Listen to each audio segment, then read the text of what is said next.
Canada യുഎസിന്റെ ഭാഗമാണെന്ന് കാണിക്കുന്ന പുതിയ ഭൂപടം പുറത്തുവിട്ടിരിക്കുകയാണ് അമേരിക്കൻ പ്രസിഡന്റായി തിരഞ്ഞെടുക്കപ്പെട്ട ഡൊണാൾഡ് ട്രംപ്.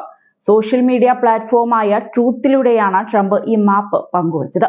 കാനഡയെ അമേരിക്കയിലേക്ക് കൂട്ടിച്ചേർക്കാൻ സാമ്പത്തിക ശക്തി ഉപയോഗിക്കുമെന്ന് ട്രംപ് ഭീഷണിപ്പെടുത്തി മണിക്കൂറുകൾക്ക് ശേഷമാണ് പുതിയ സംഭവവികാസം ഉണ്ടായിരിക്കുന്നത്.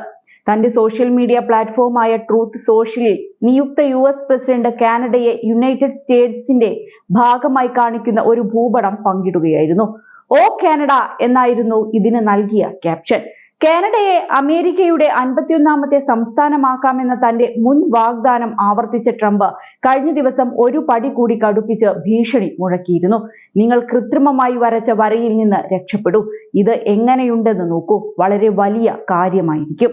ദേശീയ സുരക്ഷയ്ക്കും ഇതാകും നല്ലത് എന്നായിരുന്നു തന്റെ തിരഞ്ഞെടുപ്പ് വിജയം സാക്ഷ്യപ്പെടുത്തി മണിക്കൂറുകൾക്ക് ശേഷം ഫ്ലോറിഡ മാർ എ ലാഗോ ഹോമിൽ നടത്തിയ പത്രസമ്മേളനത്തിൽ ട്രംപ് പറഞ്ഞത്.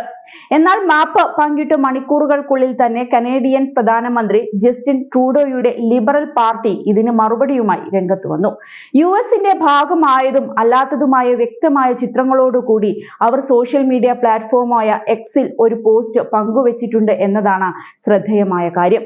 അതേസമയം കനേഡിയൻ പ്രധാനമന്ത്രി സ്ഥാനം രാജിവെക്കുമെന്ന് ജസ്റ്റിൻ ട്രൂഡോ പ്രഖ്യാപിച്ചതിനു പിന്നാലെയാണ് ട്രംപ് നിലപാട് കടുപ്പിക്കുന്നത്.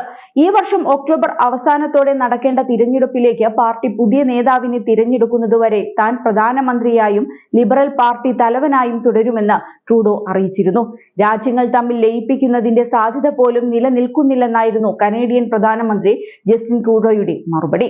കാനഡ യുഎസിന്റെ ഭാഗമാകുന്നതിനുള്ള നേരിയ സാധ്യത പോലും ഇല്ലെന്നും ട്രൂഡോ വ്യക്തമാക്കിയിരുന്നു. വ്യാപാരത്തിലും സുരക്ഷയിലും പങ്കാളികളായി തുടരുന്നതിന്റെ ആനുകൂല്യം ഇരു രാജ്യങ്ങളിലെയും തൊഴിലാളികൾക്കും ജനസമൂഹത്തിനും ലഭിക്കുമെന്നും അദ്ദേഹം ചൂണ്ടിക്കാട്ടി.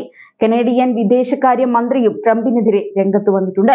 ഡൊണാൾഡ് ട്രംപിന്റെ ഭീഷണിക്ക് മുന്നിൽ രാജ്യം മുട്ടുമടക്കില്ലെന്നാണ് വിദേശകാര്യമന്ത്രി മെലാനി ജോളി പറഞ്ഞത്. കാനഡയെക്കുറിച്ച് ട്രംപിന് യാതൊരു ധാരണയുമില്ലെന്നും ജോളി പറഞ്ഞിരുന്നു. തങ്ങളുടെ സമ്പദ് വ്യവസ്ഥ ശക്തമാണെന്നും അവർ ട്രംപിന് മുന്നറിയിപ്പ് നൽകിയിട്ടുണ്ട്. നേരത്തെ ഡൊണാൾഡ് ട്രംപിന്റെ ഓഫർ വലിയ ചർച്ചയായിരുന്നു. അയൽരാജ്യമായ കാനഡ അമേരിക്കയെ ലയിക്കണമെന്നാണ് അദ്ദേഹത്തിന്റെ ആവശ്യം. കനേഡിയൻ പ്രധാനമന്ത്രി ജസ്റ്റിൻ ട്രൂഡോ രാജി പ്രഖ്യാപിച്ച ഉടനെ ട്രംപ് തന്റെ ഓഫർ ആവർത്തിക്കുകയായിരുന്നു. കാനഡ അമേരിക്കയിൽ ലയിച്ചാൽ ലഭിക്കുന്ന നേട്ടങ്ങളും ട്രംപ് വിശദീകരിച്ചു. ട്രംപ് പ്രസിഡന്റായി ചുമതലയേറ്റെടുക്കുന്നത് ജനുവരി 20-നാണ്. ഇതിനു മുൻപ് അദ്ദേഹം നടത്തുന്ന പല പ്രസ്താവനകളും ആഗോളതലത്തിൽ ചർച്ചയാവുകയാണ്. ഇങ്ങനെയൊക്കെ പറയാൻ ഒരു രാഷ്ട്ര നേതാവിന് സാധിക്കുമോ എന്ന ചോദ്യവും പലരും ഉന്നയിക്കുന്നുമുണ്ട്. തിങ്കളാഴ്ചയാണ് ട്രൂഡോ കനേഡിയൻ പ്രധാനമന്ത്രി പദത്തിൽ നിന്ന് രാജി പ്രഖ്യാപിച്ചത്. 53കാരനായ അദ്ദേഹത്തിന്റെ ജനകീയത കുറഞ്ഞുവെന്ന് വിലയിരുത്തിയാണ് പാർട്ടി ഇക്കാര്യത്തിൽ സമ്മർദ്ദം ചെലുത്തിയത്. അടുത്ത പ്രധാനമന്ത്രി ചുമതലയേൽക്കും വരെ പദവിയിൽ തുടരുമെന്നും ട്രൂഡോ വ്യക്തമാക്കിയിരുന്നു. കാനഡയിൽ ഈ വർഷം പൊതു തിരഞ്ഞെടുപ്പ് നടക്കാൻ പോവുകയാണ്.